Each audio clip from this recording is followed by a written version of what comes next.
성관계는 있었지만 성폭행은 아니다. 당초 이영학의 의붓아버지는 며느리를 성폭행했다는 의혹이 불거지자 나는 손끝 하나 건드리지 않았다라면서 성폭행한 혐의를 완강히 부인했었는데요. 이영학의 아내 몸에서 본인의 DNA가 확인되자 일주일 만에 진술을 급히 뒤집었습니다. 지난 9월 5일 새벽, 그날 무슨 일이 있었던 걸까요? 의붓아버지 가족 측은 이영학이 집에 갑자기 찾아와서 아내 최 씨를 남겨두고 어머니와 함께 나갔고 그 사이에 며느리 최 씨가 잠을 자던 의붓아버지를 유혹했다고 주장했습니다. 잠결에 누군가 다가와서 부인인 줄 알았는데 부인이 아니었다라는 겁니다. 성폭행을 당한 거라고 하면 소리를 질러서 옆방에 있던 의붓아버지의 지인이 알아챘을 거라며 강제나 폭력은 없었다고 주장했습니다. 하지만 이날 오후 이영학의 아내는 경찰서에 의붓아버지에게 추가로 성폭행을 당했다며 신고했고 하루가 채 지나지 않은 6일 새벽 자신의 집에서 투신해서 숨졌습니다.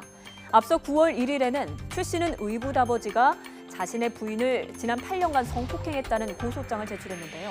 여기에는 의붓아버지가 총기로 위협해서 성폭행했다는 사실도 담겨 있었습니다.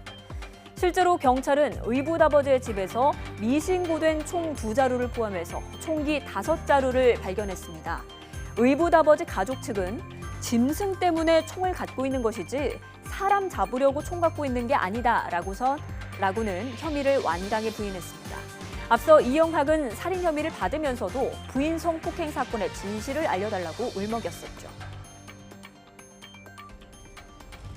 9월 5일에 제 아내 죽음 자살에 대해서 좀 진실을 밝혀주십시오.